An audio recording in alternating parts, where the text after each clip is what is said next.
कभी विश्व स्तरीय टूर्नामेंट की पहचान तो कभी अव्यवस्थाओं की शर्मनाक तस्वीर। इंडिया ओपन इस बार खेल से ज्यादा बदइंतजामी की वजह से चर्चा में है। अंतर्राष्ट्रीय खिलाड़ियों के सामने भारत की छवि को नुकसान पहुंचाने वाले हालात, पक्षियों की बीट से रुके मैच, स्टेडियम में बंदरों की मौजूदगी, गंदे शौचालय और टूटी कुर्सियां, ये सब सवाल खड़े कर रहे हैं कि क्या हम वाकई बड़े खेल आयोजनों जैसे विश्व चैंपियनशिप और ओलंपिक के लिए तैयार हैं। नमस्कार, आप देख रहे हैं जनसत्ता। मैं हूं शुभम गर्ग। आपको इस वीडियो में इस खबर के बारे में मैं विस्तार से दिखाऊंगा और क्या अंतर्राष्ट्रीय खिलाड़ियों ने कहा है वो भी सुनाऊंगा।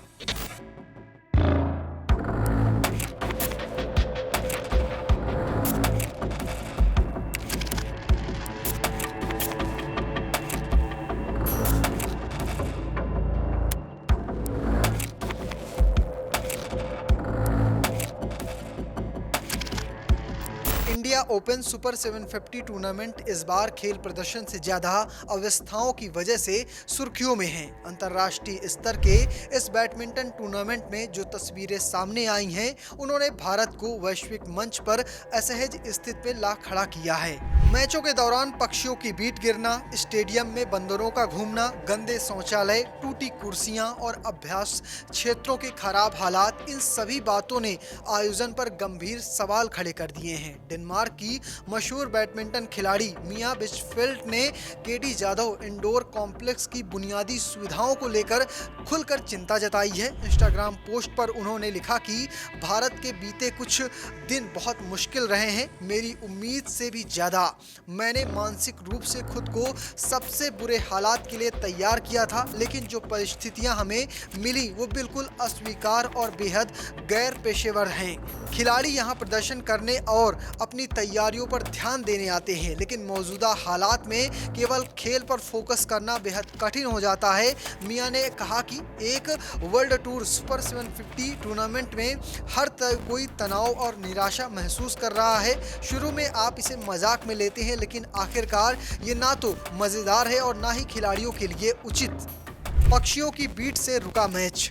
इस टूर्नामेंट का सबसे शर्मनाक पल तब देखने को मिला जब पक्षियों की बीट की वजह से मैच रोकना पड़ा। गुरुवार यानी 15 जनवरी को भारत के एच.एस. प्रणॉय और सिंगापुर के लोह कीन यू के बीच पुरुष सिंगल्स का दूसरा मैच खेला जा रहा था। मुकाबले के दौरान अचानक कोर्ट पर पक्षी की बीट गिरने से खेल रोकना पड़ा। ये घटना पहली बार तब हुई जब प्रणॉय पहले गेम में 16-14 से आगे चल रहे थे। इसके बाद निर्णायक गेम की शुरुआत में जब प्रणय 1-0 की से लीड कर रहे थे, तब दोबारा यही स्थिति बनी। ऐसा माना गया कि छत से पक्षी की बीट गिरी थी। इस घटना ने न सिर्फ खिलाड़ियों का ध्यान भटकाया, बल्कि दर्शकों और आयोजकों को भी असहज कर दिया। एक अंतर्राष्ट्रीय टूर्नामेंट में इस तरह की घटनाएं आयोजन को या कहें आयोजन की तैयारियों पर सवाल खड़े करती हैं। पक्षियों के बाद बंदरों की मौजूदगी ने आयोजकों की मुश्किलें और बढ़ा दी हैं। बुधवार को मैच के दौरान स्टैंड में एक बंदर दिखाई दिया। इसका वीडियो सोशल मीडिया पर वायरल हो गया और भारत की खूब किरकिरी हुई। हालांकि आयोजन समिति ने कर्मचारियों की संख्या बढ़ाने की बात कही, लेकिन इन छोटी छोटी पर बेहद अहम बातों को नजरअंदाज करने की कीमत देश की छवि को चुकानी पड़ी है। एंटोनसन ने लिया नाम वापस। इन सब के बीच दुनिया के नंबर 3 शटलर एंडर्स एंटोनसन ने इंडिया ओपन से अपना नाम वापस लेकर विवाद को और हवा दी थी। उन्होंने इसकी वजह दिल्ली का प्रदूषण और ठंड मौसम बताया था। एंटोनसन का कहना था कि इस समय दिल्ली में बैडमिंटन टूर्नामेंट आयोजित करना सही नहीं है। टूर्नामेंट से नाम वापस लेने पर उन पर $5,000 का जुर्माना भी लगाया गया। BWF से अपील। मिया बिचफेल्ड ने बैडमिंटन वर्ल्ड फेडरेशन से अपील की है कि वो आयोजन स्थल की व्यवस्थाओं की गंभीर समीक्षा करें, खास तौर पर इसलिए क्योंकि इसी स्टेडियम में साल के अंत में वर्ल्ड चैंपियनशिप आयोजित होनी है। उन्होंने कहा कि अगर सुविधाओं में सुधार नहीं किया गया तो भविष्य में और भी खिलाड़ी ऐसे आयोजनों में आने से हिचक सकते हैं। इस पूरे विवाद के बाद बैडमिंटन एसोसिएशन ऑफ इंडिया और BWF की ओर से कई बयान जारी किए गए हैं। BWF ने एक विस्तृत बयान में खिलाड़ियों की चिंताओं को स्वीकार किया है। बीडब्ल्यूएफ ने कहा कि मौसमी परिस्थितियों जैसे धुंध, ठंड और इसके कारण वायु गुणवत्ता व तापमान में बदलाव ने इस सप्ताह चुनौतियां पैदा की हैं। वहीं बाई महासचिव संजय मिश्रा ने क्या कुछ कहा इस पूरे मामले में, वो भी सुन लेते हैं। ये टूर्नामेंट हमारे लिए वर्ल्ड चैंपियनशिप का टेस्ट इवेंट है। हम फर्स्ट टाइम यहाँ पे हम टूर्नामेंट कर रहे हैं और बहुत बड़ा टूर्नामेंट है। इसके पहले हम केडी जादव में करते थे, जो इसके कंपेरेटिवली काफ़ी छोटा है। तो नो डाउट जो प्लेइंग एरिया है, जो वुडन फ्लोरिंग है, ये सब बहुत अच्छी, सबने इसकी तारीफ़ की है।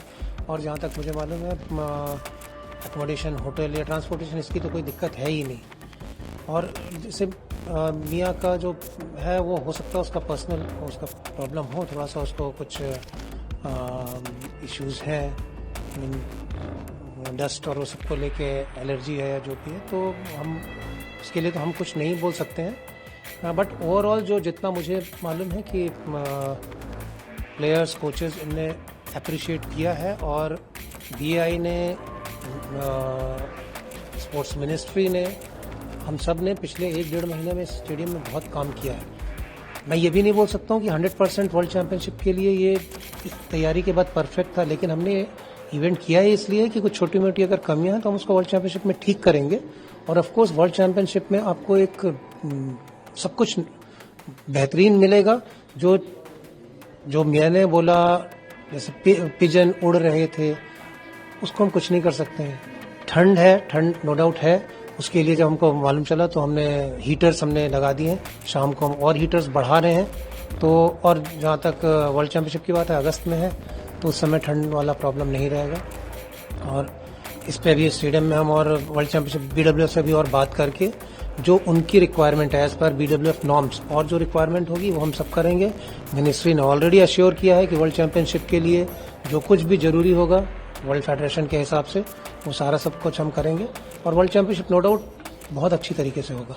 कुल मिलाकर इंडिया ओपन सुपर 750 ने एक बार फिर से ये साबित कर दिया कि सिर्फ बड़े नाम और बड़े टूर्नामेंट काफ़ी नहीं होते हैं, जबकि तक बुनियादी सुविधाएं और व्यवस्थाएं अंतर्राष्ट्रीय स्तर की नहीं होंगी, तब तक भारत को ऐसे आयोजनों में बार बार शर्मिंदगी का सामना करना पड़ सकता है। ये सिर्फ और सिर्फ एक सीख लेने की ज़रूरत है। ये देश की छवि खराब करने वाले आयोजन हो रहे हैं अगर हम अपनी सुविधाओं को दुरुस्त नहीं करते हैं। फिलहाल आप कैसे देखते हैं इसे कॉमेंट बॉक्स में लिखिएगा और पेज को फॉलो करना, चैनल को सब्सक्राइब करना बिल्कुल मत भूलिएगा। धन्यवाद।